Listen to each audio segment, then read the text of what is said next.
সম্মানিত ভিউয়ার্স, আশা করি ভালো আছেন। আপনারা দেখরা গ্রামগঞ্জের বিয়ার খবর।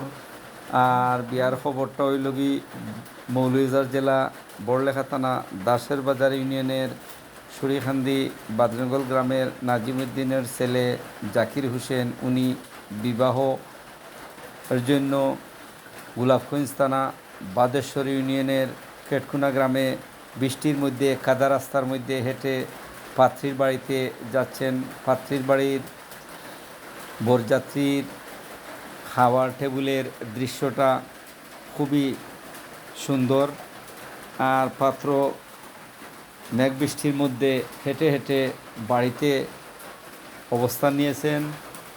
আপনারা দেখছেন YouTube channel SR TV subscribe করবা, শেয়ার করবা, গ্রামগঞ্জের সুন্দর সুন্দর দৃশ্যগুলা দেখতে পারবা।